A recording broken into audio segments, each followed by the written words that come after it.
Alors bonjour à toutes et à tous. Je vais vous expliquer à quoi me sert la EB55 700 watts d'une capacité de 537 Wh. Alors à quoi elle me sert? Eh bien déjà à m'éclairer la nuit. Je vais vous faire voir là où ça allume. Vous allez voir, ça éclaire tout mon appartement. On l'éclaire par ce petit bouton. Hop. Et on va aller voir là où ça a éclairé.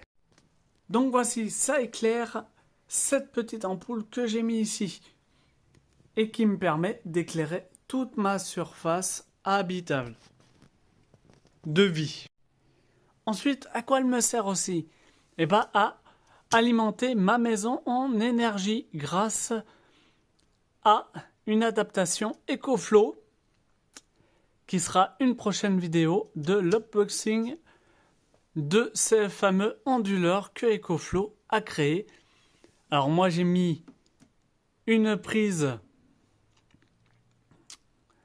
12 volts avec un adaptateur 12 volts de chez EcoFlow. Donc voilà, bien sûr toutes les alimes s'allument avec les boutons d'allumage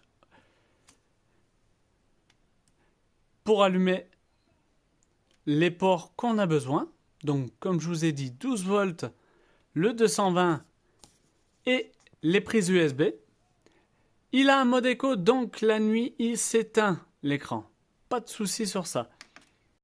Alors pour la recharger, j'ai pris le biais de prendre le 12 volts de ma Photibot avec l'allume-cigare, plus le système du chargeur de 200 watts de Blue Yeti pour pouvoir avoir une puissance de 320 watts de recharge, ce qui nous fait que 2 heures de recharge comparé aux 5 heures qu'il faudrait pour que la batterie soit rechargée à 100%. Donc, je vais vous allumer tout ça pour vous faire voir. On allume la Photibot. Elle est à 100%, je la recharge la nuit pour pouvoir recharger la petite le jour quand elle a utilisé toute sa puissance pour la délivrer à la maison. On allume le 12 volts.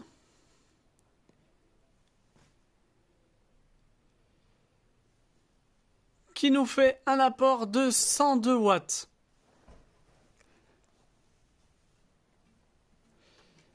Et on allume le 220.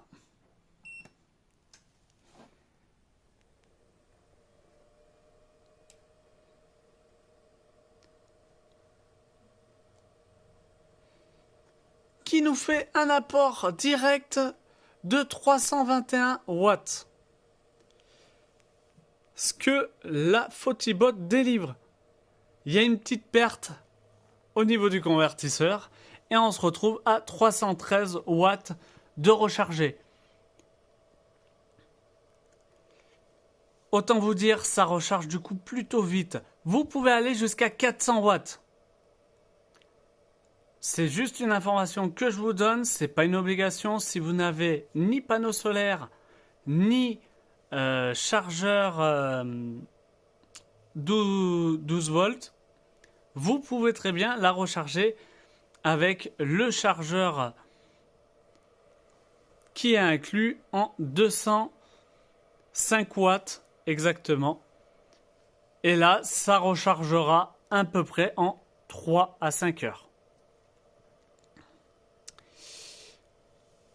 Ici, pour faire le test de la plus haute capacité de cette batterie, nous allons pas aller bien loin. La Photibot se recharge en 300, 500, 700. Et vu que la capacité d'une prise c'est 700 watts, eh ben on va tout simplement demander à la Photibot de se recharger en 700 watts pour voir si elle atteint la promesse que le constructeur nous donne des 700 watts. Attention, la batterie va se vider à vive allure hein, quand vous allez faire ça. Mais là, c'est pour la démonstration, pour voir si elle y arrive. Et on montera à 900 pour la mettre en erreur. Et il y a des BMS qui vont se mettre en sécurité pour éviter l'implosion de la batterie. Comme vous l'entendez, dès que vous mettez à 314 watts de recharge, les ventilos se mettent en route rapidement. Ce n'est pas pour rien, c'est qu'en fait, il y a une sécurité pour éviter qu'elle surchauffe la batterie. Ce qu'on va faire, on va attendre un petit peu qu'elle se recharge car elle a tourné tout le matin pour me donner un talon à 0 dans mon appartement. Donc c'est vraiment un combo qui marche parfaitement bien pour être à 0 dans votre appart. Alors je laissais recharger un petit peu. Hein. Là, on va dire en 20 minutes, j'ai regagné, je pense, plus que 20%. Mais vu que c'est par palier de 20, je ne peux pas vous dire si je suis à 30, à 25, à 35. Voilà. Sinon, il y aurait le 40 qui s'afficherait. Et dans ce cas-là, on serait dans les paliers des 40 à 60. Maintenant, on va allumer la prise 220 pour recharger notre Photibot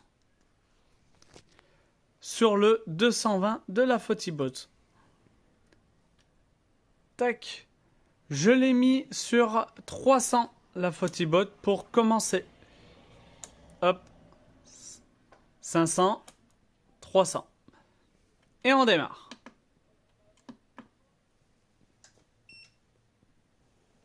La Photibot a bien démarré la charge. Ça monte progressivement, bien sûr.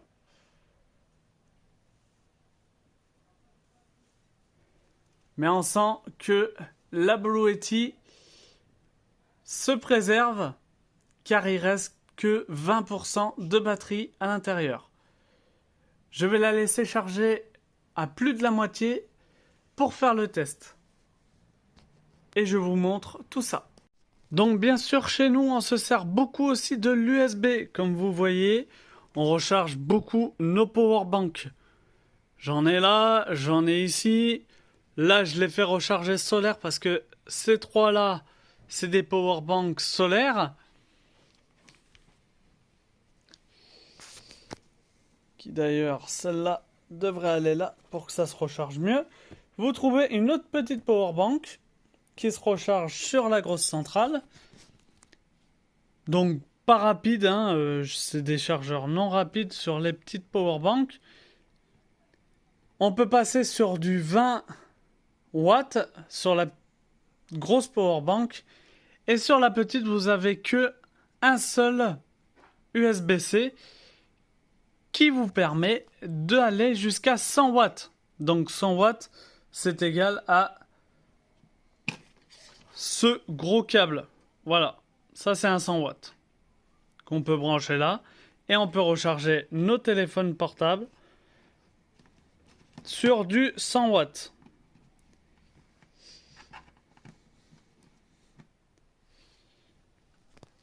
Que voici. Donc là, comme vous voyez, j'avais plus assez de ports en USB type normal sur la grosse, donc je suis passé à la petite, voire la moyenne, car j'ai encore une plus petite de 300 watts heure qui est en haut. Ensuite, voilà, on va regarder. En moins d'une heure et demie, nous avons réussi à atteindre les 100% en rechargeant à 320 watts. Ce qui n'est pas négligeable, ça veut dire que ça recharge hyper vite. comparé à si vous vous servez juste du chargeur qui est fourni avec. Comme vous voyez là, j'ai encore mon EcoFlow onduleur qui est branché dessus. Il demande à peu près 2-3 watts parce que là il y a le soleil qui tape plein pot. Et pour vous montrer la capacité réelle des deux prises qui sont là, j'ai branché la Photibot dessus. On va faire à 300, comme vous voyez, elle est à 300. On va faire à 500, on va faire à 700 et on va essayer à 900, mais elle devrait se mettre en sécurité, cette powerbank. Donc, on va allumer. On va éteindre les autres ports pour pas fausser la donne. Et là, on allume.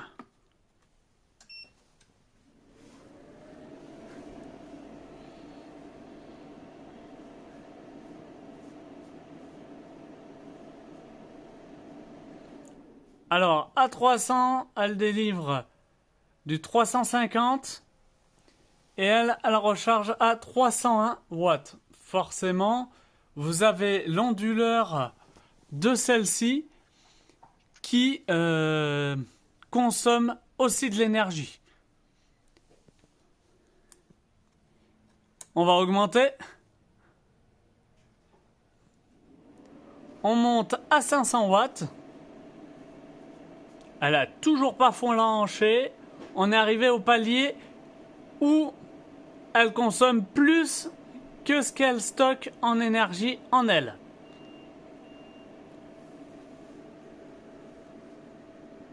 Ça recharge, nous n'avons pas de souci sur ça.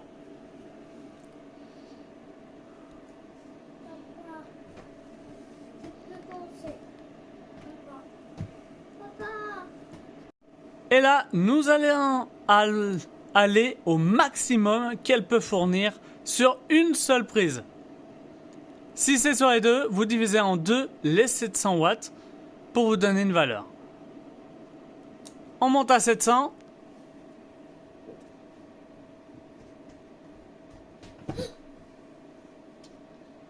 Elle est même au-dessus. Elle n'a toujours pas arrêté de fonctionner. Par contre, on voit qu'elle chauffe. Et elle délivre bien les 700 watts qu'elle devrait délivrer. Donc elle peut monter un peu au-dessus. Je ne lancerai pas le défi qu'elle peut monter beaucoup au-dessus. Mais elle y monte. Mais là, on l'entend bien carburer et on voit qu'elle chauffe. Et bien sûr, si je lui fais la blague de monter au-dessus,